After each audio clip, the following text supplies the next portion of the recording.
Hello everyone, कैसे हैं आप सब लोग। आशा करता हूं सभी लोग बेहतरीन हैं। और मैं हूं आपका अपना इंजीनियर मुरलीधर जाखड़ और हम लोग पढ़ रहे हैं एनसीईआरटी क्लास 12 सब्जेक्ट मैथमेटिक्स और इसका चैप्टर रिलेशन एंड फंक्शन। आज हम लोग पढ़ेंगे दो फलनों का संयुक्त फलन। तो देखते हैं कि किस प्रकार से दो फलनों को संयुक्त किया जा सकता है। तो काफ़ी इंटरेस्टेड जो टॉपिक है आज का। सबसे पहले स्टूडेंट, हम लोग मान लेते हैं कि भाई हमारे पास एक फलन है f। एक फलन हमारे पास है f जो अपना रियल नंबर से रियल नंबर डिफाइन किया गया है। और दूसरा फलन जो हमने लिया है वो है हमारे पास फलन g। और ख़ास बात क्या है, ये भी जो है रियल नंबर से रियल नंबर में डिफाइन है। ठीक है स्टूडेंट्स, अब बात यह है कि दो फलनों के संयुक्त फलन को बेसिकली हम किस प्रकार से लिख सकते हैं। और ख़ास बात यह है कि दो फलनों का कंपोसाइट यानी संयुक्त फलन उपस्थित होगा या नहीं होगा, यानी इसका अस्तित्व होगा या नहीं होगा, उसकी जांच हम किस प्रकार से करेंगे। सबसे पहले तो हमारे पास अगर दो फलन f और g हो तो उनको हम जो है चार प्रकार से लिख सकते हैं अगर उनका अस्तित्व हो तो। पहला फोग, दूसरा गोफ, और तीसरा FOF, और चौथा GOG। इन चार प्रकार से हम इनको अभिव्यक्त कर सकते हैं फलन f और g के कंपोसाइट फंक्शन को यानी संयुक्त फलन को, यदि इनका अस्तित्व हो तो मान लेते हैं इनका अस्तित्व है। अब अस्तित्व होगा नहीं होगा इस पे भी हम चर्चा करेंगे। मान लिया कि इनका अस्तित्व है तो इस प्रकार से इन चारों को अभिव्यक्त कर सकते हैं। ठीक है, तो देन इनको सोल्व करके कैसे लिखते हैं वो भी पहले हम सीख लेते हैं।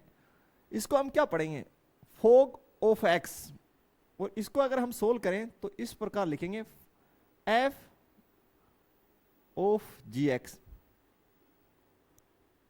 इस प्रकार से इसको लिखेंगे, यानी o को हटाकर gx लिख देंगे।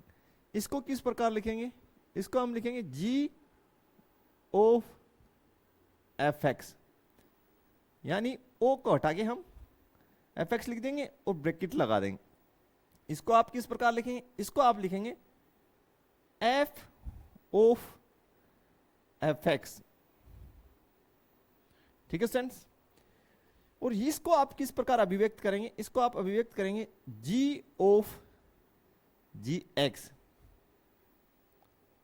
ये आपको पता होना चाहिए। ठीक है स्टूडेंट, दोनों साइड से आपको पता होना चाहिए कि भाई अगर ये स्थिति है तो आप इस प्रकार अभिव्यक्त करेंगे और ये स्थिति है तो आप इस प्रकार अभिव्यक्त कर सकते हैं। ये चीजें आपको पता होनी चाहिए। अब बात है कि भाई फलन का अस्तित्व होगा या नहीं होगा, इसका पता कैसे चलेगा। देखिए स्टूडेंट, उसका पता ऐसे चलेगा कि जैसे आपको जो है बोला गया है कि फोग ज्ञात कीजिए। ठीक है, तो भाई सबसे पहले हमें यह देखना है कि इसका अस्तित्व है या नहीं। ऐसे ही हम ज्ञात करने को चले तो अस्तित्व के लिए आप क्या करेंगे, ये आपका जो है ये आपका राइट हैंड साइड है, राइट से चलो लेफ्ट, राइट से चलो लेफ्ट। फर्स्ट आपका g फंक्शन है तो g फंक्शन लिख लीजिए। मैंने यहां लिख लिया g फंक्शन, वो आपका जो है रियल नंबर से रियल नंबर डिफाइन है। ठीक है, देन देखिए आपके पास फंक्शन है f, देन उसको नीचे लिख लीजिए और वो कहां से कहां डिफाइन है वो लिखिए। आप कहेंगे सर ये रियल नंबर से रियल नंबर डिफाइन है। फिर आपको ये देखना है कि ये वाला जो पोर्शन है आपका सेम है क्या। बोला सर यहां सेम है, यहां सेम है। उस स्थिति में जो आपका जो है, देखिए ध्यान से, उस स्थिति में आपका जो फंक्शन f ओ g कौन सा, उस स्थिति में आपका फंक्शन जो है फोग, वो जो है वो रियल नंबर से रियल नंबर डिफाइन होगा, बट किस तरीके से, ऐसे डिफाइन होगा। इस डायरेक्शन में डिफाइन होगा। ठीक है, तो यहां पे तो सभी फंक्शनों का अस्तित्व हो जाएगा क्योंकि यहां पे सभी सेम है। अब इसको हम किस तरीके से समझ सकते हैं, कोई अन्य एग्जांपल लेते हैं और देखते हैं कि कैसे पता चलेगा कि अस्तित्व है या नहीं है। ठीक है, तो इस एग्जांपल को हम बाद में कर लेंगे, पहले समझ लेते हैं। अब सेकंड हमने लिया है कि हमारे पास एक फंक्शन f है जो a से b में परिभाषित बताया गया। तो लिखिए भैया पहले यहां कि भाई जो फंक्शन है आपका वो a से b में डिफाइन है, और जो g फंक्शन है वो आपका b से c, सेट b से c में डिफाइन है यानी परिभाषित है। अब मैंने लिखा है कि f और g के संयोजन से केवल गोफ का अस्तित्व होगा, अन्य का नहीं होगा। तो भाई देखिए गोफ का अस्तित्व है या नहीं, इसके लिए हम पहले लिख लेंगे गोफ फंक्शन को। हम चलेंगे लेफ्ट से राइट। किससे चलेंगे? लेफ्ट से राइट। लेफ्ट पे कौन फंक्शन है? f। तो पहले f को लिख लीजिए। कहां से कहां डिफाइन है? आप कहेंगे सर a से b। फिर कौन सा? g। तो लिख लिए g कहां से डिफाइन है? b से c।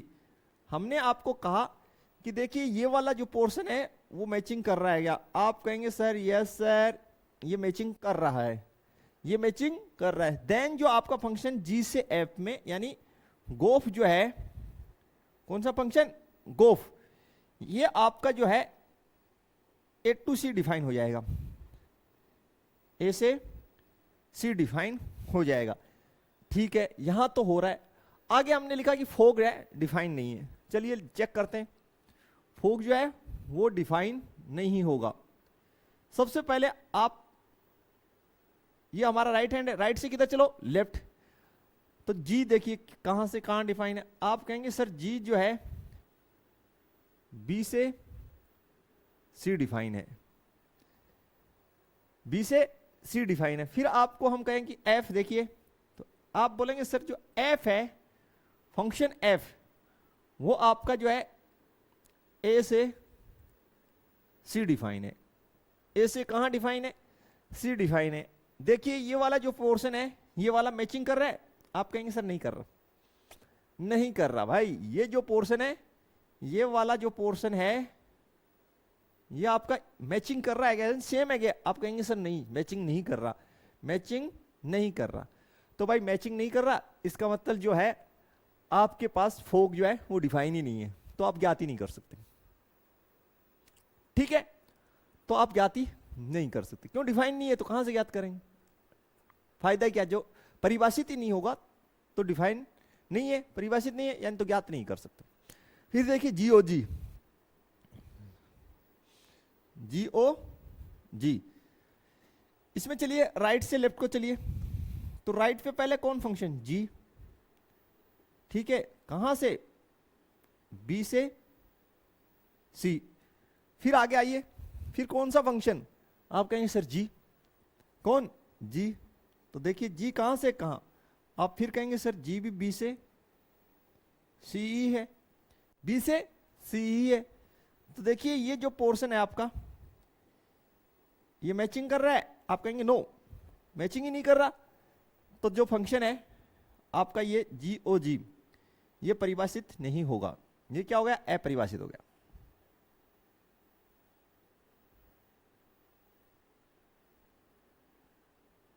और ये भी जो है आपका अपरिभाषित हो गया, यानी ये डिफाइन नहीं होगा। अब जब डिफाइन ही नहीं है भैया तो ज्ञात कहां से करेंगे?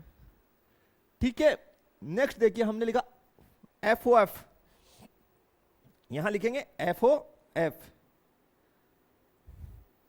तो जांच करते हैं पहले तो डिफाइन है या नहीं है। तो देखिए एफ ओ एफ लिखा है, तो फर्स्ट फंक्शन एफ लिखिए। किधर से चल रहे हैं? Right to left. एफ कहां से कहां डिफाइन है? आप कहेंगे सर ए से बी। देन फिर एफ आ रहा है तो एफ भी कहां से डिफाइन होगा? ए से बी। ये पोर्शन देखिए आपका जो मैचिंग कर रहा है, आप कहेंगे नो सर। देन जो आपका एफ ओ एफ है ये अपरिभाषित हो जाएगा, यानी ये डिफाइन ही नहीं होगा, आप ज्ञात ही नहीं कर सकते। ये डिफाइन ही नहीं होगा, आप ज्ञात ही नहीं कर सकते। तो आपको किसी भी फंक्शन को ज्ञात करने से पहले जो कंपोसाइट है आप ये देख लीजिए कि वो डिफाइन है या नहीं है। ऐसे ही आप आंख मीच के बना रहे हैं, गड़बड़ हो जाएगा भैया। अभी अगर पहला function real number two real number, दूसरा भी real number two real number, यानी चारों सेम है तो सभी डिफाइन होंगे, अदरवाइज आपको टेस्टिंग करना होगा। सेम से सेम में डिफाइन, सेम से सेम में डिफाइन, तो जो चारों आपके संयोजन हैं उनका अस्तित्व होगा। लेकिन अगर जो है इस प्रकार से डिफरेंट डिफरेंट परिभाषित है दोनों फंक्शन, तो आपको टेस्टिंग करना होगा। ठीक है, आशा करते हैं आपको समझ में आ गया होगा, यहां तक बिल्कुल यहां तक आपको क्लियर हो गया होगा। अब स्टूडेंट देखते हैं, एक एग्जांपल हमें दे रखा है और सोल्व करने के लिए बोला गया है। देखिए इस फंक्शन, इसमें आपको fx और gx दे रखे हैं, लेकिन ये नहीं बोला कि f कहां से कहां परिभाषित है, g कहां से कहां, तो दे ही नहीं रखा, तो जांच करने की आवश्यकता नहीं है। दे रखा है तो जांच करने की आवश्यकता है, ये क्लियर कर लें। तो देखिए बनाते हैं फिर इस एग्जांपल को हल। आपको पहले क्या दे रखा है, आपको दे रखा है fx फंक्शन ऑफ x, क्या दे रखा है, मापांक x, और फंक्शन ऑफ gx ये क्या दे रखा है, ये जो है हमें दे रखा है मापांक 5x माइनस 2, ये हमें गिवन है। और हमें बोला गया है गोफ ज्ञात कीजिए। पहले गोफ तो कैसे करेंगे, हम लिख लेंगे गोफ ऑफ x, ठीक है। वो बनाएंगे तो देखिए किस प्रकार से, g ऑफ fx, यानी o को हटा के इसको लिख देंगे ऐसे, ठीक है, आपको बताया अभी अभी। तो देखिए fx क्या वैल्यू है, आप कहेंगे सर मॉडुलस x, यानी मापांक x, fx की जगह मापांक x लिख दिए। अब देखिए आपको g ऑफ मापांक x इसका मान ज्ञात करना है, इसका मतलब यहां पे आप मोड x डाल देंगे, ठीक है। तो देन देखिए x की जगह आप मापांक x डाल दीजिए, तो 5 मापांक x माइनस 2, ठीक है। मापांक x कैसा रिजल्ट देगा, पॉजिटिव रिजल्ट ही देगा ना भाई, मापांक x कैसा नंबर देगा, हमेशा पॉजिटिव। देन ये आपका क्या हो गया, 5x माइनस 2 ही, ठीक है। अब आपको बोला है फोग, तो फोग कैसे ज्ञात करेंगे, इसको लिख देंगे फोग ऑफ x एंड लिखेंगे f, और यहां पे लिख देंगे gx। इस प्रकार से आप बनाएंगे, ठीक है। फंक्शन gx देखिए आपको क्या दे रखा है, मॉडुलस यानी मापांक 5x माइनस 2, ठीक है, क्लियर। अब fx ये रहा, तो इसमें x की जगह इसको डाल दीजिए, तो ये हो जाएगा मॉडुलस, अंदर क्या डाला, मोड 5x माइनस 2, ये आपने अंदर डाल दिया। तो देखिए मोड का मोड क्या होगा, मोड होगा यानी मापांक ही होगा, यानी मापांक क्या करता है, किसी भी ऋणात्मक नंबर को धनात्मक करता है, तो जो पहले से धनात्मक है उसका धनात्मक क्या होगा, यही रहेगा, ठीक है। GOG यानी गोग ऑफ x ज्ञात कर लेते हैं, तो क्या लिखेंगे, g ऑफ gx, ठीक है। gx कितना है आपके पास, मापांक 5x माइनस 2, तो लिख दीजिए g मापांक 5x माइनस 2, ठीक है। फिर पुनः आपको बोला है g, ये फंक्शन ये x की जगह है, तो इसको क्या करेंगे, यहां पे डाल देंगे इस फंक्शन में x के स्थान पे, तो देखिए देन ये आपके पास आ जाएगा g of gx is equal to, यहां पे डालेंगे मापांक तो as it is 5 modulus 5 x minus 12 है माइनस 2, ये इस पर का बन जाएगा। ठीक है, हमने क्या किया, इसको x के स्थान पे डालेंगे तो यहां डाल देंगे ना, तो ये मापांक 5, फिर यह मापांक 5x माइनस 2 ऐसे बन जाएगा। नेक्स्ट वन आपको ज्ञात करना है एफ ओ एफ, तो x से मल्टीप्लाई कर दीजिए और लिखिए F of F x, F of F x. F x का देखिए, आप कहेंगे सर मापांक x, तो मान कितना, मापांक x, तो यहां पे डाल दिए मापांक x। पुनः आपको आप क्या करें, x के स्थान पे क्या डाल दें, मापांक x, तो ये बन जाएगा। और यहां पे देखिए मापांक x, तो मापांक का मापांक क्या होगा, मापांक रहेगा, तो ये हो गया मापांक x, मापांक x। ये आंसर हो जाएंगे आपकी सारी, यहां पे ये आंसर हो जाएगी। ठीक है, क्लियर? तो ये बातें आपको क्लियर हो जानी चाहिए। बिल्कुल इस प्रकार से जो है आप इजीली बना सकते हैं स्टूडेंट, क्वेश्चन को कहीं कोई समस्या नहीं आनी चाहिए। तो काफी इजी टाइप क्वेश्चन स्टूडेंट ये है हमारा। इसमें मोड 5 मोड x है, तो इसको 5 मोड x माइनस 2 ही रख लेते हैं, ज्यादा बेहतरीन रहेगा। बिल्कुल यही रख लेते हैं इसको, क्योंकि मोड का जो मोड हो उसको तो हम ऐसे लिख सकते हैं। ठीक है, बाकी कोई दिक्कत नहीं है इसमें। ठीक है, तो बढ़ते हैं नेक्स्ट। अब देखते हैं स्टूडेंट, थोड़ा सा हम डायग्राम से इसको समझ लेते हैं। हमें दे रखा है पहले जो हमारे पास एक जो फंक्शन है f, ये जो है a से b जो है परिभाषित किया गया है, और जो g है वो b से c परिभाषित किया गया है। इसको यहां पे समझते हैं कि ये जो है हमारा a है, और ये जो है हमारे पास b है।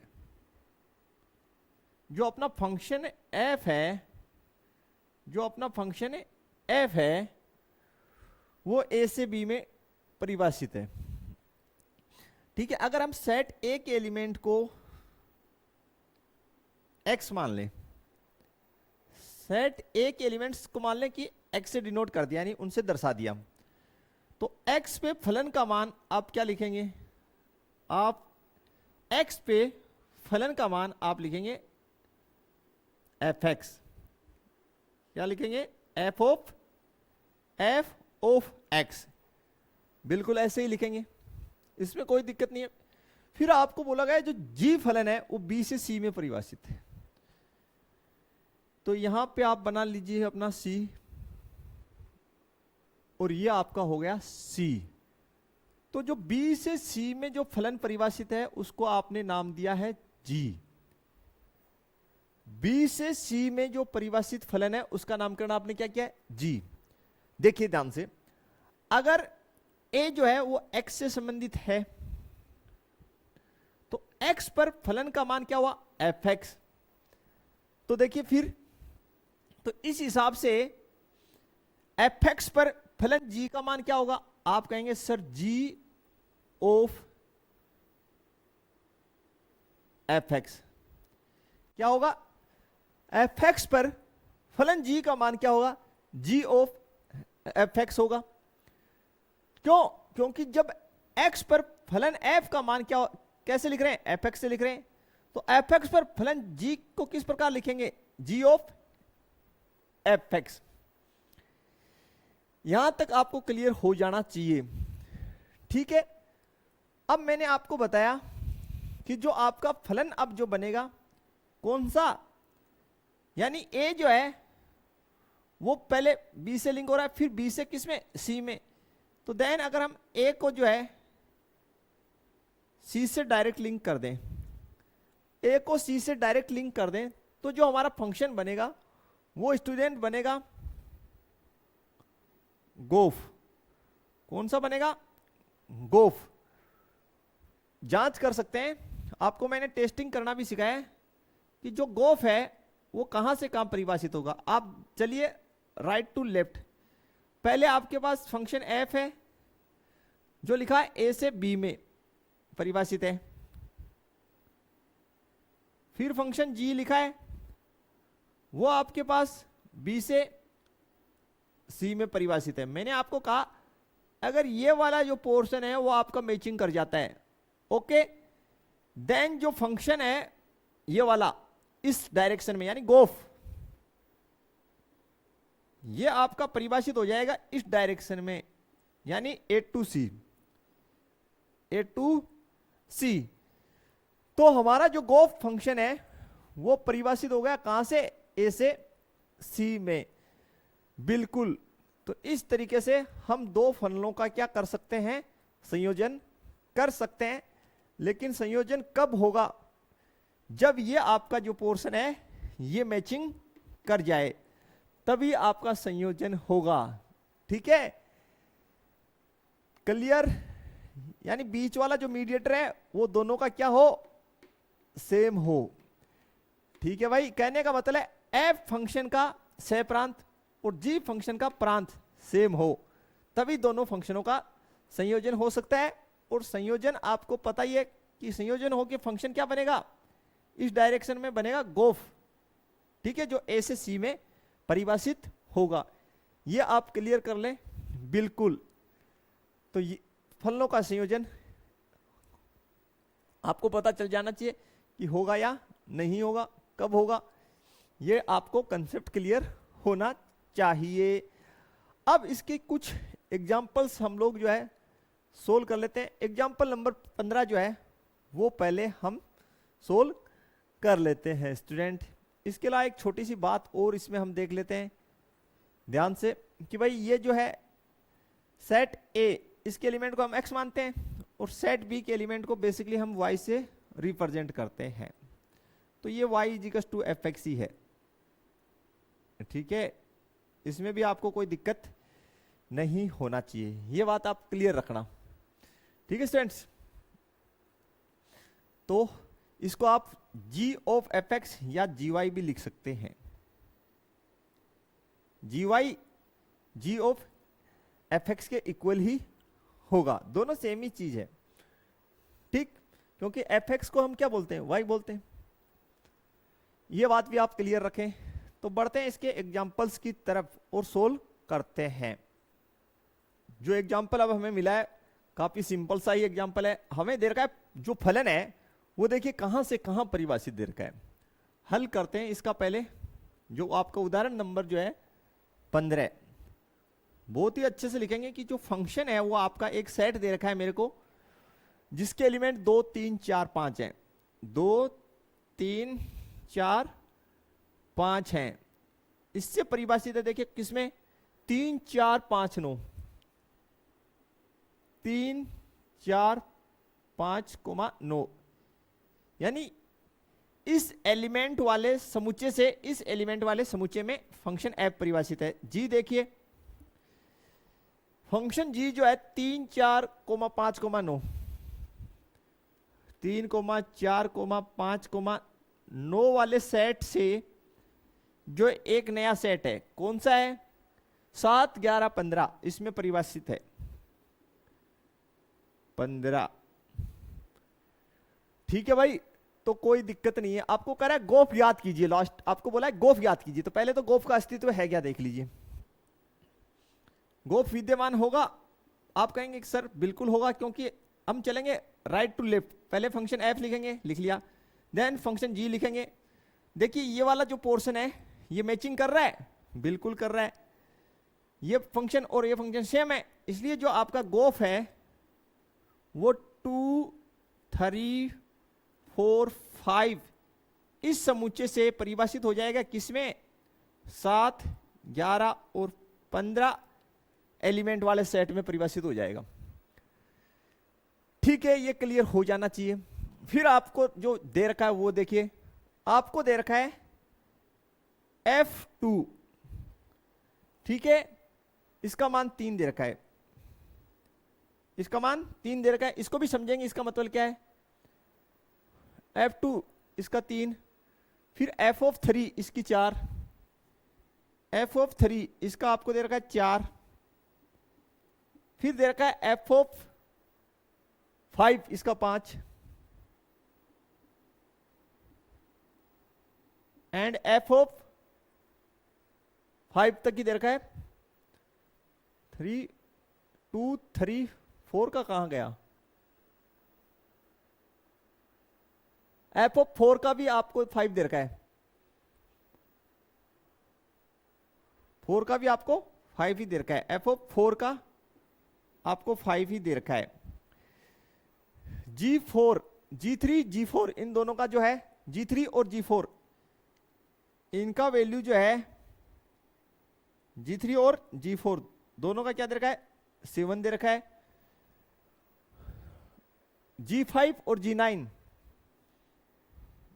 G5 एंड G9 इन दोनों का वैल्यू आपको 11 दे रखा है। अब पहले इसको समझ लेते हैं इसका मतलब क्या है भाई। देखिए जो आपका फंक्शन f है वो इस सेट से इस सेट में डिफाइन है। इसका मतलब ये है कि जब हम इनपुट इन एलिमेंट्स में से देंगे, जब हम फंक्शन f में इनपुट इन एलिमेंट्स में से देंगे तो आउटपुट यहां से आना है। चेक कर लीजिए आप 2 पे फलन f का मान, 2 पे फलन f का मान, तो 2 यहां से लिया, फलन f का मान आउटपुट इधर से आना चाहिए 3 आ रहा है, ठीक। 3 पे फलन f का मान इसमें से आना चाहिए 4 आ रहा है। 5 पे फलन f का मान इसमें से आना चाहिए 5 आ रहा है, ठीक। 4 पे फलन f का मान इसमें से आना चाहिए 5 आ रहा है, ठीक। g पे जब हम इनपुट यहां से देंगे आउटपुट यहां से आएगा, इसका मतलब ये है। तो g पे फलन 3 पे, g पे नहीं 3 पर फलन g का मान और 4 पर फलन g का मान दोनों बराबर है, कितना है 7, ठीक। 5 पे फलन g का और 9 पे फलन g दोनों का मान बराबर है और वो कितना है 11 है। अब गोफ ज्ञात करना है, बड़ा सिंपल है, लेकिन कैसे करेंगे, किस किस के लिए करेंगे। तो उसके लिए तो पहले हमने देख लिया ना कि गोफ जो है कहां से कहां परिभाषित है। गोफ जो है इस सेट से इस सेट में परिभाषित है। तो यहां से हम इनपुट देंगे, तो पहले 2 के लिए देखिए, पहले अगर हम इनपुट 2 देते हैं यहां से तो हम क्या लिखेंगे g of f2, g of f2, f2 का मान देखिए कितना है 3 है, कितना है 3 है, तो यहां डाल दीजिए f2 की जगह, तो ये हो गया g3, g3 का देखिए 7। तो जब हम 2 इनपुट दिया, ध्यान से देखिए 2 इनपुट दिया, आउटपुट इसमें से आना चाहिए 7 आ रहा है, ठीक है। आगे देखिए गोफ, इनपुट दे दीजिए आप 3, तो क्या लिखेंगे g f ऑफ 3, f3 का वैल्यू देखिए भाई कितना है 4, g ऑफ 4 इसका मान देखिए आप कहेंगे सर 7। नेक्स्ट देखिए गोफ, यहां से देखिए 4, g of f4, f4 value देखिए f4 5 है, कितना है 5, तो g5 का देखिए कितना है 11। देन आप देखिए गोफ 5, क्या लिखेंगे g f5 का वैल्यू देखिए 5, तो g5 का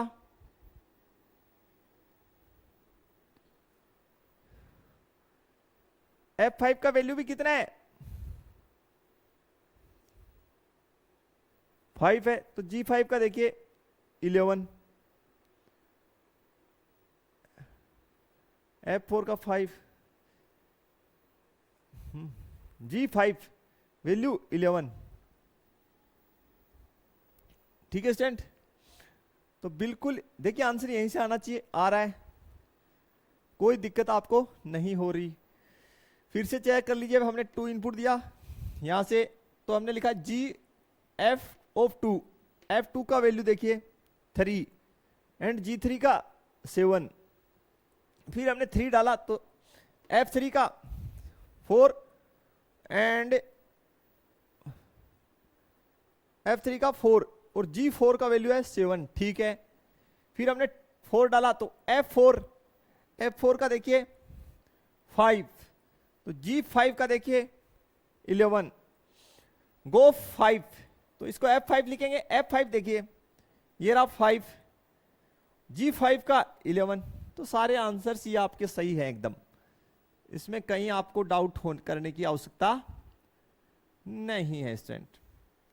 तो काफी इजी टाइप से आप इनको बना सकते हैं, इजी क्वेश्चन है तो परीक्षा में आ सकता है, कहीं कोई आपको इसमें दिक्कत नहीं होना चाहिए। तो देखते हैं स्टूडेंट इसका नेक्स्ट एग्जांपल आज का। हमें बोला गया एक फलन जो है real number two real number f define किया गया है। एग्जांपल नंबर 16, जो आपका फलन f है वो real number two real number define है, दूसरा जो g फलन है वो भी real number two real number define है। तो सीधी सी बात पढ़िए, कोई भी फलन का आपको संयोजन दे दे, सभी जो है real number two real number define होंगे, ठीक है। आपको fx जो है cos x दे रखा है, फलन fx जो है वो दे रखा है cos x,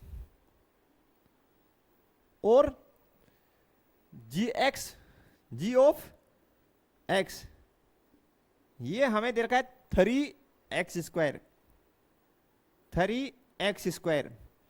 हमें बोला है परिभाषित द्वारा परिभाषित है, तो गोफ और फोक ज्ञात कीजिए।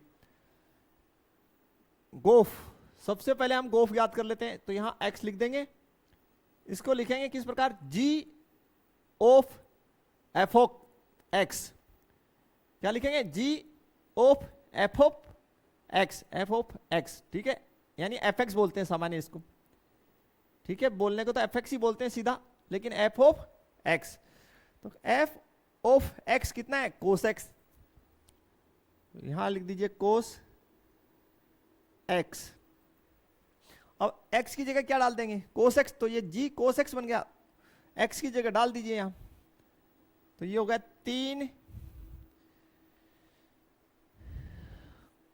cos x का होल स्क्वायर, तो ये हो गया 3 cos स्क्वायर x, ये आपका हो गया क्लियर। सॉरी, ये आंसर हो गया स्टूडेंट। नेक्स्ट देखिए f ऑफ f और इसका x, f of x of x, तो कैसे लिखेंगे, f ऑफ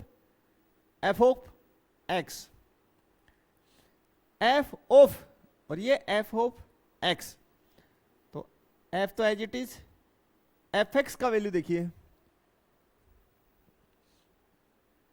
cos x, फिर से f ऑफ cos x, तो x की जगह डाल दीजिए, तो ये हो गया cos x, ये आपका f ऑफ x आ गया। तो बिल्कुल इजी टाइप का क्वेश्चन है। फिर बोला है कि सिद्ध कीजिए कि गोफ और फोक जो है बराबर नहीं है, तो इसको दे दीजिए समीकरण नंबर आप 1, फिर आंसर लिख दीजिए, और इसको दे दीजिए समीकरण नंबर 2 और फिर लिख दीजिए आंसर, ठीक है। लास्ट में लिख दीजिए समीकरण 1 व 2 से क्या लिख देंगे, g o f is not equal to f o f, सिद्ध हुआ, सिद्ध हुआ, सिद्ध हुआ। तो काफी इजी टाइप क्वेश्चन आप बना सकते हैं इनको। देखिए स्टूडेंट, हमने थोड़ा इसमें लापरवाही कर दिया है क्वेश्चन में, आपको प्रश्न में गोफ इज नॉट इक्वल टू फोक बोला है, हमने f ज्ञात कर दिया, ठीक है, फोक दिया हुआ है ना कि भाई इसको यहां पे फोक ज्ञात करना है, हमने x ज्ञात कर दिया, कोई ना, एक एक्स्ट्रा हो गया, वो भी कर लेते हैं, बिल्कुल। तो इसी में बना लेते हैं, ये भी सही बनाया हमने। चलो ये बना देते हैं, क्या, फोग ऑफ x ज्ञात करना है, कर देते हैं। तो लिख देंगे f ऑफ gx, ठीक है। तो gx का वैल्यू देखिए 3x², कितना, 3x², ठीक है। देन सोल्व करेंगे, यहां पे x की जगह कितना डाल देंगे, 3x², यहां कितना डाल देंगे, 3x²। देन यहां से कितना जाएगा, कोस, और x की जगह 3x², ये आ गया आपका फोग ऑफ x, ये आपका आंसर आ गया स्टूडेंट, ठीक है। इसको आप समीकरण नंबर 2 दे दीजिए, और फिर यहां लिखिए समीकरण 1 व 2 से, तो g o f is not equal to f o g, ठीक है स्टूडेंट। ये आपको करने की आवश्यकता नहीं है, ये हमसे गलती से हो गया, देखने में थोड़ा लापरवाही किया इस वजह से, कोई ना, एक एक्स्ट्रा चीज आपने सीख ली, ऐसे मान के चलिए, ठीक है। बाकी क्वेश्चन में कोई गलती नहीं हुई, ठीक, क्लियर है एवरीवन। तो काफी इजी टाइप क्वेश्चन है स्टूडेंट। तो बढ़ते हैं नेक्स्ट, हम टॉपिक देखते हैं हमारा व्युत्क्रमणीय फलन, कि भाई व्युत्क्रमणीय फलन क्या होता है। तो सबसे पहली बात कि हमारे पास यदि एक कोई फंक्शन f है, ठीक है, तो वो व्युत्क्रमणीय कब होगा, पहले तो हमें ये पता होना चाहिए। कोई भी फलन व्युत्क्रमणीय केवल और केवल उस स्थिति में होता है जब वो एक तो एककी हो और दूसरा आच्छादक हो, तभी उसका जो है प्रतिलोम फलन यानी व्युत्क्रमणीय फलन उपस्थित होगा, यानी विद्यमान होगा। अगर फलन f है तो उसका प्रतिलोम फलन f इनवर्स कहलाएगा, अगर g है तो उस g का प्रतिलोम g इनवर्स कहलाएगा, ठीक है स्टूडेंट। तो फिर से क्लियर कर लीजिए, आप एककी और आच्छादक सिद्ध करना सीख चुके हैं। तो अगर किसी कोई भी फलन जो हमें दे रखा है वो एककी और आच्छादक है तो वो व्युत्क्रमणीय फलन होगा, ठीक है। और अगर व्युत्क्रमणीय है, कोई फलन हमें व्युत्क्रमणीय दे रखा है, तो इसका मतलब ये बात 100% है कि वो एककी और आच्छादक भी है। ये तो आपको सामान्य बात हो गई, यानी किसी फलन को व्युत्क्रमणीय सिद्ध करना है तो आप उसको एककी सिद्ध कर दो और आच्छादक, तो ऑटोमेटिक आप बोल सकते हैं कि चूंकि दिया गया फलन एककी व आच्छादक है इसलिए वो क्या है, व्युत्क्रमणीय है। लेकिन हम जिस मेथड से करेंगे वो देखिए, आपकी बुक में जो डेफिनेशन दे रखा है उसके बेस पे हम क्वेश्चन को बनाएंगे, ठीक है। ये काफी इंपॉर्टेंट चीज है और इसको हम समझते हैं बिल्कुल एकदम जीरो से। तो शुरू करते हैं स्टूडेंट, देखिए कैसे सीखेंगे। तो शुरू करते हैं स्टूडेंट एकदम बेसिक से पढ़ना हम व्युत्क्रमणीय फलन को। सबसे पहले स्टूडेंट हम मान लेते हैं कि हमारे पास जैसा कि लिखा है कि एक फलन f है जो a से b में डिफाइन किया गया है यानी परिभाषित है। तो बिल्कुल यही जमा के लिख देते हैं कि फलन जो आपका f है वो a से b में परिभाषित है। कहां से परिभाषित है, a से b में। तो बिल्कुल एक सिंपल सा पहले मैं आपके पास तीरालेख बना रहा हूं, बहुत ही ध्यान से आप लोग देखेंगे। ये जो है मेरा a है और ये मेरा जो है b है, ये सेट a और ये सेट b, और सेट a से b में जो फलन परिभाषित है उसको हमने f नाम दिया है। यहां तक आपको कोई दिक्कत नहीं होनी चाहिए। सामान्यतः हम क्या मानते हैं कि सेट a जो है उसके एलिमेंट को हम लोग x से रिप्रेजेंट करते हैं, ठीक है। और सेट b है, इसके एलिमेंट्स को हम लोग मान लेते हैं कि ये y है, ऐसा ही मानते हैं। ऐसा तो हमने पढ़ाई है बिल्कुल। अब देखिए कि यहां पे सेट a की जो एलिमेंट है उनमें मेरे पास कोई एलिमेंट है x।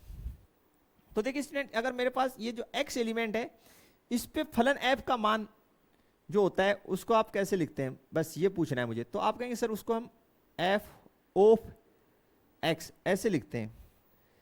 इसमें कोई दिक्कत है तो बताइए, ठीक है। यानी x पर फलन f के मान को हम f ऑफ x से लिखते हैं। इसमें कोई दो राय नहीं, बोला नहीं सर, ठीक है। अब देखिए, अब आप ये भी जानते हैं चूंकि y इज इक्वल टू ही एफ एक्स होता है। ये आपको पता है कि भाई y जो है वो ही एफ एक्स जो है वो ही y है, एफ एक्स जो है वो ही y है। तो ठीक, यहां एक बात और लिख देते हैं हम कि y is equal to f x. इसमें भी आपको कोई दिक्कत नहीं होनी चाहिए। तो अब हम लोग पहले जो दिया हुआ स्टेटमेंट है उसको पढ़ लेते हैं। फलन f a से b में व्युत्क्रमणीय कहलाता है, कि ये जो फलन है वो a से b में व्युत्क्रमणीय कहलाता है, लेकिन कब दे रखा है, यदि एक फलन g जो है उसका b से a में अस्तित्व हो, ठीक है, b से a में, वो किस प्रकार है वो बाद की बात है। ठीक है, तो हम एक फलन यहां बनाते हैं, यहां देखिए, ठीक है, यहां हम एक फलन बनाते हैं g, वो इस प्रकार है कि वो उसका अस्तित्व b से a में हो। b से किस में हो? a में। कि भाई b से a में कोई फलन g विद्यमान हो, अगला दे रहा है अस्तित्व है, इसका मतलब वो विद्यमान है। मतलब क्या है कि जो g फलन है आपका, यहां देखिए मैं बना देता हूं पहले थोड़ा सा, ये जो मेरा सेट है ये मेरा b है, और ये जो मेरा सेट है ये मेरा a है, और b से a में जो फलन परिभाषित है उसको हमने g नाम दिया है। क्या नाम दिया है? g नाम दिया है। दोबारा सुनिए, हमने यहां पे क्या किया है, जो g फलन है वो किस प्रकार लिया है, ये जो b है यहां पे क्या है, सह प्रांत है, और यहां पे a क्या है, प्रांत है। हमने क्या किया, फलन जो f है उसके सह प्रांत को यहां पे प्रांत में कन्वर्ट कर दिया। इस सह प्रांत को हमने यहां पे क्या मान लिया, प्रांत मान लिया है, ठीक है, और इस प्रांत को हमने यहां पे क्या बना दिया, सह प्रांत। तो यहां पे हम क्या लिखेंगे, x, यहां हम क्या लिखेंगे, y, और ये बात तो एज इट इज लिखेंगे कि ये fx। ठीक है भाई, इसमें कोई दिक्कत है तो बताओ। देखिए स्टूडेंट, जब हम बोलते हैं कि x पर फलन f के मान को हम किस प्रकार लिखते हैं, f ऑफ x से लिखते हैं। तो f ऑफ x पर फलन g के मान को, f ऑफ x पर फलन g के मान को आप कैसे लिखेंगे, g ऑफ fx से, g ऑफ fx से लिखेंगे। ये से नो, आप कहेंगे सर बिल्कुल ऐसा ही हम लिखेंगे, इसमें कोई दिक्कत नहीं। दूसरी बात, हमने यहां पे ये भी लिख रखा है कि y इजिकल्स टू क्या होता है, fx होता है। y इजिकल्स टू क्या होता है, fx। तो हम इसको ऐसे भी लिख सकते हैं, फिर fx की जगह अगर हम y डाल दें तो ये क्या हो गया, ये gy हो गया। क्या हो गया, gy हो गया। ठीक है भाई, यानी fx ही तो क्या होता है, y होता है, तो ये फलन gy हो गया। क्लियर हो जानी चाहिए ये बातें। हमने अब पढ़िए पूरे सेंटेंस को। फलन f a से b में व्युत्क्रमणीय कहलाता है यदि एक फलन g, ये रहा, इसका अस्तित्व b से a में हो, और किस प्रकार हो वो देखिए स्टूडेंट, किस प्रकार हो वो हमें देखना है। तो इतना हमने लिख लिया, बोला सर आपने लिख लिया, कोई दिक्कत नहीं है। अब हम एक, इतना हमें समझ में आ जाना चाहिए। एक मैं छोटा सा एग्जांपल लेता हूं कि मान लेता हूं कि माना कि मेरे पास एक जो फंक्शन है, यहीं पे मानता हूं fx, वो है 3x प्लस 4x प्लस 3 ले लेता हूं, हमारी जो एग्जांपल है वो भी सोल्व हो जाए साथ में। 4x प्लस 3 है, यानी मेरे को एक फंक्शन f ऑफ x ये दे रखा है 4x प्लस 3, ठीक है। और ये जो फंक्शन है ये हमने माना a से b में, ठीक है, ये हमारे पास है। तो इसको हम कैसे लिख सकते हैं, आप कहेंगे सर इसको आप ऐसे भी लिख सकते हैं कि y is equal to 4x plus 3, 4x plus 3। अब ये आप इसको इधर उधर करके स्टूडेंट, या आप ऐसे मान लीजिए कि मैं इसमें क्या करता हूं कि इस फलन का जो मान है 2 पे निकालता हूं, या 5 पे निकाल लेते हैं। F5 पे इसकी वैल्यू निकालते हैं। पहले देखिए ध्यान से, थोड़ा सा और समझते हैं। 5 डाल दिया यहां पे, तो इसकी वैल्यू कितनी होगी? 4 गुना 5 प्लस 3, आप कहेंगे सर इसका 23 आ जाएगा। F5 पे वैल्यू कितना आ जाएगा? 23, ठीक है। और ये F5 क्या होता है? F ऑफ X, इसको क्या बोलते हैं? Y। यानी F5 का मतलब ये किसकी वैल्यू आ गई? Y का मान 23 आ गया। कब? जब हमने यहां पे 5 डाला तो रिजल्ट कितना आया भैया? 23 आया। इसका मतलब ये है, दोबारा समझ लीजिए, मान लेते हैं हमारे पास एक फंक्शन fx = 4x + 3 है, ठीक है। तो देखिए fx क्या होता है? y होता है। तो अगर हम यहां पे जो x के स्थान पे कितना 5 डाल दें, डाल दिया, तो फंक्शन का वैल्यू सोल्व होके कितना आ गया? 23, जो किसका है? F5 का, या y का वैल्यू है। यानी y का वैल्यू कितना आ गया? F5 मतलब y हो गया, y का वैल्यू कितना आ गया? 23 आ गया। अब अगर हम इस फंक्शन को थोड़ा सा इधर उधर करके x में बना लें, किस में बना लें? x में। तो देखिए मैं बना रहा हूं, y - 3 बराबर 4x, या x बराबर, ध्यान से देखिएगा, y - 3 बट्टे 4। इस प्रकार से मैंने इस फंक्शन को बना लिया, ठीक। यहां तक आपको कोई समस्या नहीं होना चाहिए। ये मैंने x के रूप में बना लिया। अब आ जाइए, जब हमने माना कि कोई फलन जो g है वो b से a में परिभाषित है। इसका मतलब देखिए b का मान कितना है आपके पास? 23 है। b का मान कितना है? 23 है। तो इसमें आप क्या है, y के स्थान पे 23 पुट कीजिए। कितना पुट कीजिए? 23। तो कीजिए 23 पुट। 23 - 3 बट्टे 4, 23 - 3 बट्टे 4, तो ये क्या हो गया? 20 बट्टे 4, यानी x का कितना आ रहा है? 5 आ रहा है। x का मान कितना आ रहा है? 5 आ रहा है, ठीक है। क्लियर? हाँ या ना?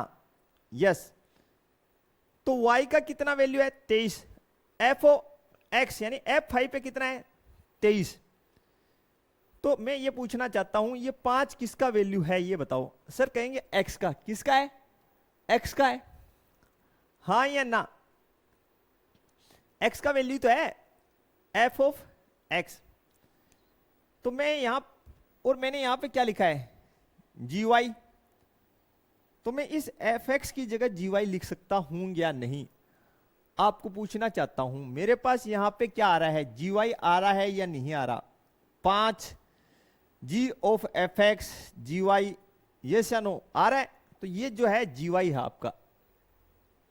ये किसका मान हो गया? gy का। इसको मैं लिख सकता हूं y - 3 बट्टे 4।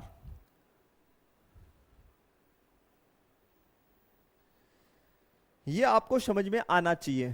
तो ये जो gy है ना आपके पास निकल के आया है, ये इस फलन f का जो है प्रतिलोम फलन है। यानी जो g है वो f का क्या कहलाएगा? प्रतिलोम फलन कहलाता है। तो यहां लिखिए फलन g, फलन f का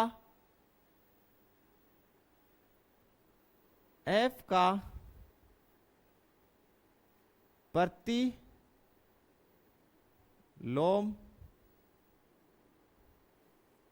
फलन कहलाता है, ठीक है स्टूडेंट। यानी कोई फलन प्रतिलोम कब होगा? जब हमारे पास कोई फलन f जो है वो a से b में परिभाषित है, और जब हम एक अन्य फलन उसको g मान के b से a में परिभाषित कर दें, तो x पे जो मान डाल रहे हैं देन y प्राप्त हो रहा है, और वो मान y पे डालें तो वो x का मान सेम आ जाए, x का मान सेम आ जाए। देखिए हमने ऐसा किया है, यहां पे हमने इस फंक्शन के अंदर x का मान 5 डाला तो y का 23 प्राप्त हुआ, और जब इसके अंदर हमने y का 23 डाला तो x का हमें पुनः कितना प्राप्त हो गया, 5 प्राप्त हो गया। तो जो है सीधी सी बात पड़ी है कि ये जो फलन है fx, इसका प्रतिलोम फलन कौन सा है, g है, और इसको जो है हम f इनवर्स से लिखते हैं, इसे f इनवर्स से व्यक्त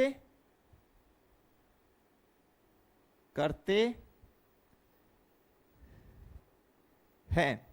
किससे व्यक्त करते हैं, f इनवर्स से व्यक्त करते हैं। ठीक है, तो मैं एक बार थोड़ा सा इसको साफ कर देता हूं, फिर से एक महत्वपूर्ण चीज समझाता हूं जो इसके अंदर दी हुई आपको, बिल्कुल वो चीज हम समझने का प्रयास करते हैं।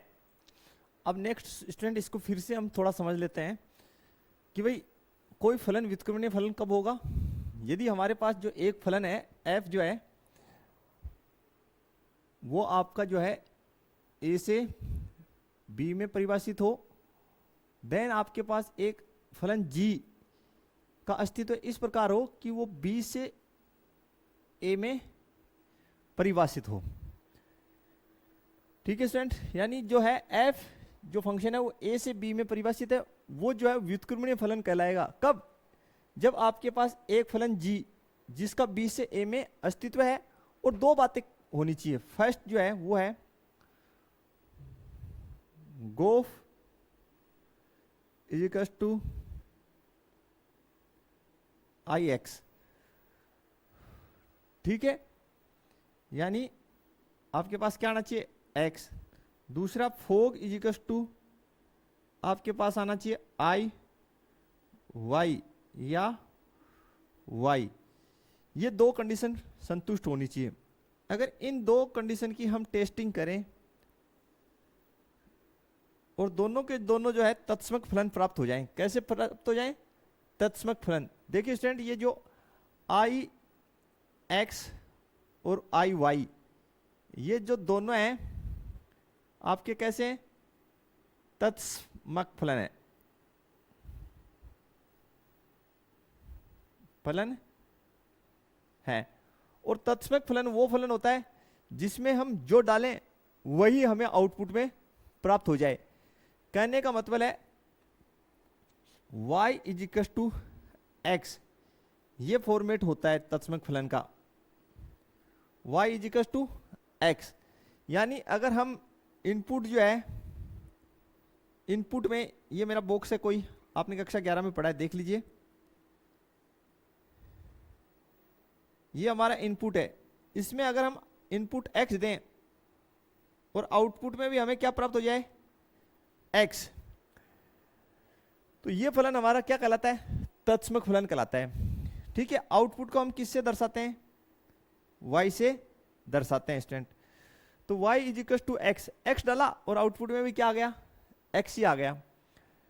ठीक है स्टूडेंट, तो ये आपको पता होना चाहिए बेसिक बात कि जो इनपुट दें वही हमें आउटपुट में प्राप्त हो जाए। ठीक है स्टूडेंट, अगर हम यहां पे x लिख लीजिए, अगर हम गोफ x निकालें, ठीक है, तो आउटपुट क्या आ जाए, x। और अगर हम फोग y निकालें तो आउटपुट हमें क्या प्राप्त हो जाए, y प्राप्त हो जाए। ये दोनों कंडीशन अगर आपकी संतुष्ट हो रही है, देन जो आपका फलन है वो कैसा होगा, आप कह सकते हैं कि सर ये दिया गया फलन क्या है, व्युत्क्रमणीय है। इसको भी हम डायग्राम से स्टूडेंट समझेंगे बिल्कुल इजीली, बहुत इजी तरीके से समझने का प्रयास करते हैं। तो बिल्कुल स्टूडेंट्स इस केस से मैं इसको क्लियर करता हूं कि भाई पहले तो मेरे पास एक फलन जो है f जो है वो a से b में परिभाषित है।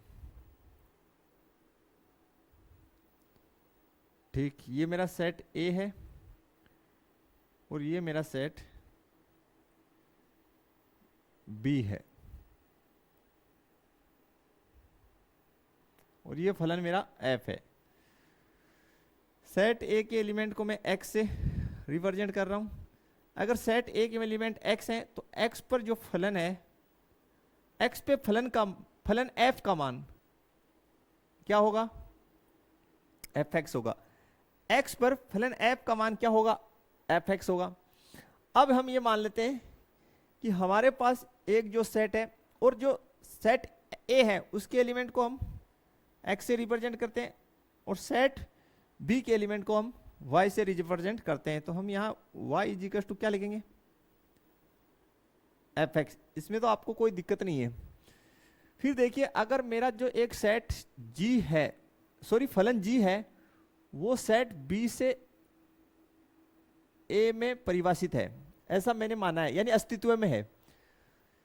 तो देखिए ध्यान से देखना, यहां पे मैं क्या करूंगा, अभी जैसे मैंने किया सारा जो भी काम मैंने यहां पे किया था पीछे, सेम मैं वही रिपीट कर रहा हूं कि भाई इस फलन का जो सहप्रांत है उसको हम यहां पे प्रांत बना देंगे।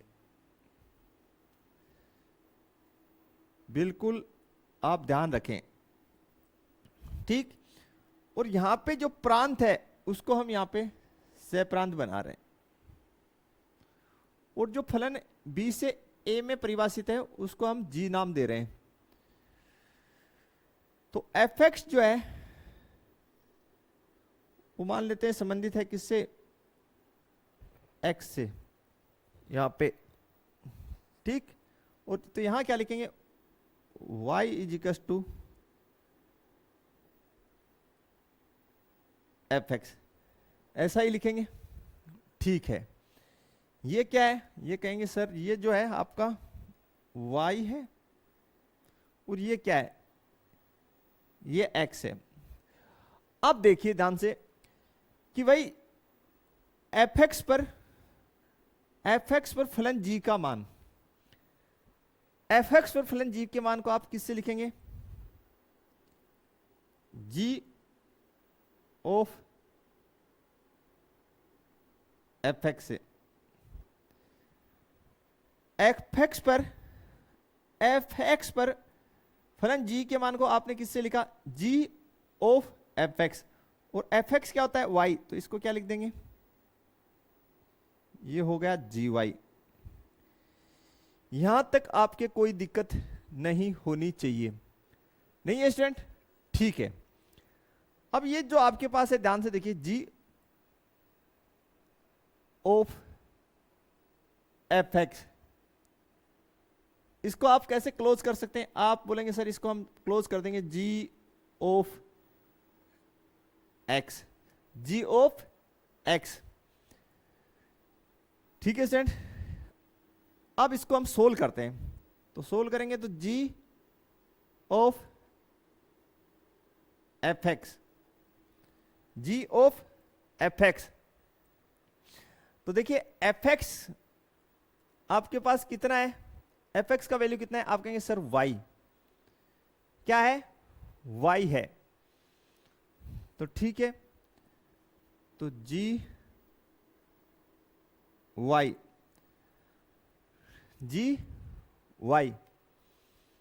ठीक है स्टूडेंट।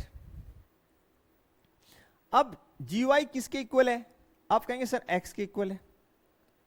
gy किसके इक्वल है, x के इक्वल है, क्योंकि ये जो सारे मान आपके पास आए हैं ये सारे क्या है, आपस में क्या है स्टूडेंट, ये सारे इक्वल हैं। क्लियर है, ये आपको समझ में आ जाना चाहिए बिल्कुल, क्योंकि भाई जो है आपके पास यहां देखिए y पे ये जो y है, देन हमने fx को किसके इक्वल माना, y के, तो यहां पे क्या है x, तो x किसके इक्वल होगा, gy के, तो यहां पे हमने लिख दिया i। इसका मतलब क्या हुआ, इसलिए ये जो आपका गोफ x, ये आपको हमेशा क्या रिजल्ट देगा, x, यानी आइडेंटिटी ऑफ x, इस प्रॉपर्टी को हमेशा पूरी करेगा। ये आपको पहले तो ये समझ में आनी चाहिए भाई, ये एक तो ये प्रॉपर्टी पूरी करने के लिए कह रहा है, ये कह रहा है कि फलन का अस्तित्व इस प्रकार हो कि g o f x is equal to x ix, ठीक है। एक प्रॉपर्टी तो ये आपको समझ में आनी चाहिए। एक और प्रॉपर्टी है जिसे हमें समझना है स्टूडेंट, बिल्कुल तो देखते हैं स्टूडेंट, बिल्कुल इजी सी। तो सबसे पहले हमने ये प्रॉपर्टी जो है g o f x is equals to x is equals to I x ये क्लियर कर दी। अब हमें बोला है कि फोग y बराबर y is equals to I y हो। ठीक है, इसको समझते हैं। तो सबसे पहले हमने क्या किया, जो हमारे पास फलन है f a से b में परिभाषित है, उसके लिए हमने क्या सोचा कि एक फलन g जो है उसका अस्तित्व है जो b से a में परिभाषित है, हमने कर लिया। ठीक है, अब हम क्या करेंगे, इस फलन को क्या करेंगे, जो हमारा फलन b से a में परिभाषित है इसको पुनः जो है a से b में कन्वर्ट करने का प्रयास करते हैं। यानी किसमें, a से b में, a से b में। यानी क्या करते हैं कि यहां पे जो ये आपका सह प्रांत है इसको प्रांत बना देते हैं, और ये जो आपका प्रांत है इसको सह प्रांत बना देते हैं। यानी फलन जो है पुनः a से b में परिभाषित कर देते हैं, फिर से रिपीट कर देते हैं। ठीक है भाई, तो ये किससे लिंक है, x किससे लिंक है, आप कहेंगे सर fx से। ठीक है, क्लियर। अब ध्यान से देखेंगे भाई, बिल्कुल ध्यान से देखेंगे, और इसको y is equals to f x भी आप लिख सकते हैं। तो ये तो आपका y होगा और ये y is equals to f x मैंने लिख दिया, ये वैल्यू मैंने यहां लिख दी और ये y मैंने यहां लिख दिया, कुछ भी नहीं किया। अब देखिए ध्यान से कि भाई जब एफ एक्स पर फलन g को हम किस प्रकार लिखेंगे, g ऑफ एफ एक्स इस प्रकार लिखेंगे। तो इसको देखिए ध्यान से, जी वाई पर फलन f को किस प्रकार लिखेंगे, वो देखिए, वो कहेंगे, आप कहेंगे f ऑफ जी वाई इस प्रकार लिखेंगे। सर किस प्रकार लिखेंगे, जी वाई पर फलन f का मान क्या होगा, f ऑफ जी वाई। ठीक है स्टूडेंट, तो इसको यहां लिख लीजिए, f ऑफ जी वाई, ये आपके पास आ गया। अब इसको आप कैसे लिख सकते हैं, इसको आप ऐसे लिख सकते हैं, f of g y, solve कीजिए इसको, f ऑफ जी वाई,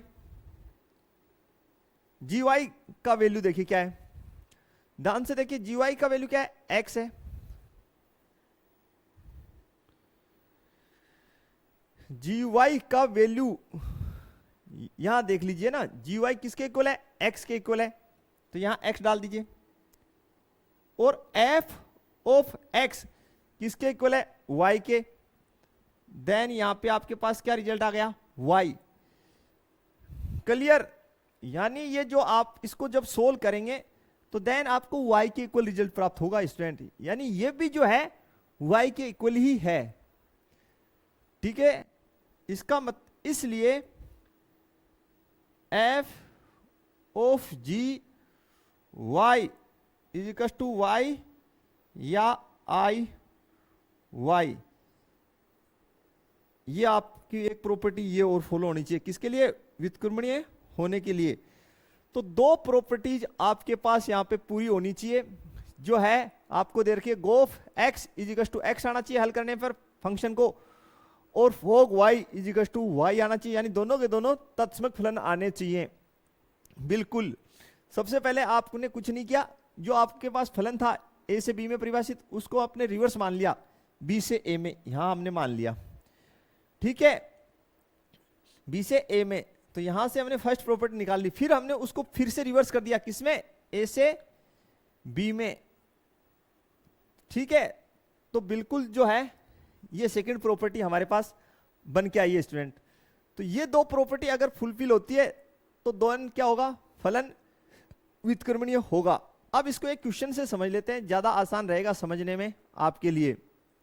तो देखते हैं स्टूडेंट, एक क्वेश्चन है हमारे पास, हमें बोला गया है कि जो फंक्शन है वो नेचुरल नंबर से y में डिफाइन है, और फंक्शन हमें जो दे रखा है वो देखिए, हल जो है एग्जांपल नंबर 17 का फंक्शन जो है आपके पास एफ एक्स, ये दे रखा है 4x प्लस 3, 4x प्लस 3।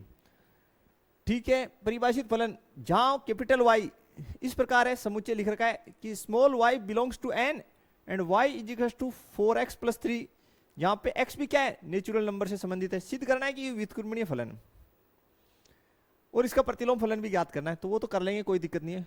तो किसी भी फलन को हमें व्युत्क्रमणीय सिद्ध करने के लिए दो कंडीशन प्रूव करनी होगी। तो यहां लिखेंगे यदि f(x) इक्वल टू 4x+3 व्युत्क्रमणीय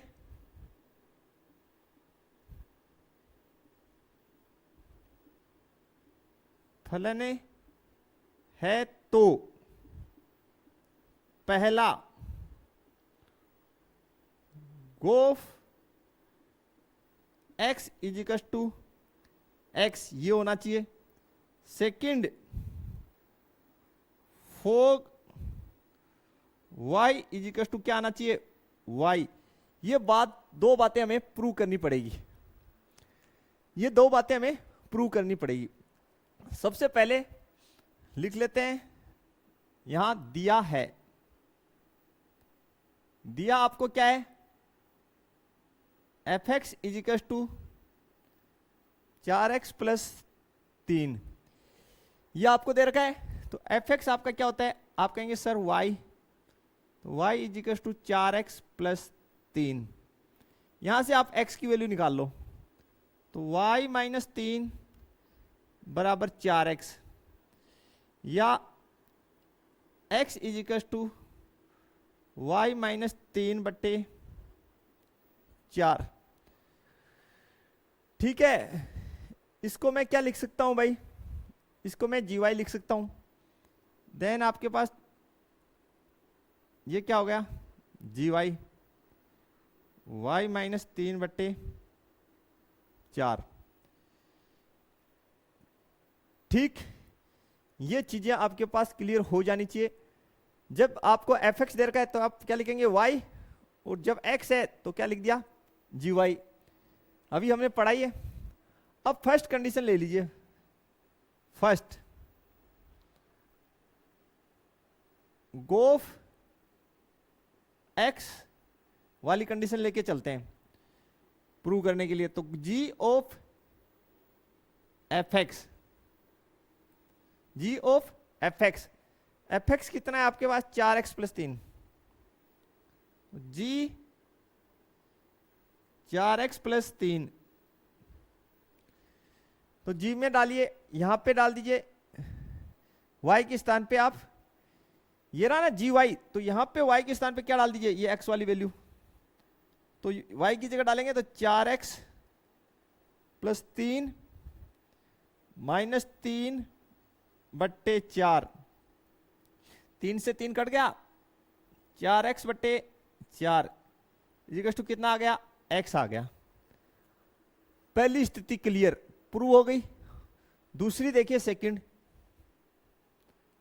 आपको प्रूव करनी है, f फोग y, ये क्या आना चाहिए, y आना चाहिए। तो इसको क्या लिखेंगे, f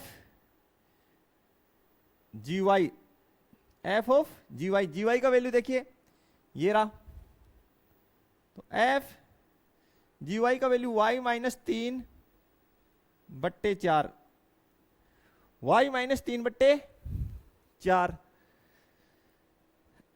ये रहा फलन f। तो x के स्थान पे ये वैल्यू डाल देंगे, यानी x के स्थान पे तो डाल दीजिए 4 y-3/4 +3, देखिए 4 से 4 कट गया, तो y-3 बराबर क्या आ गया, y। यानी गोफ x इजिकल टू x आ गया, फो y इजिकल टू y आ गया। दोनों स्थितियां प्रूव हो गई नहीं हो गई, तो अब इसलिए लिखे, इसलिए फलन जो है आपका व्युत्क्रमणीय फलन है, f व्युत्क्रमणीय है, इसलिए फलन f व्युत्क्रमणीय है।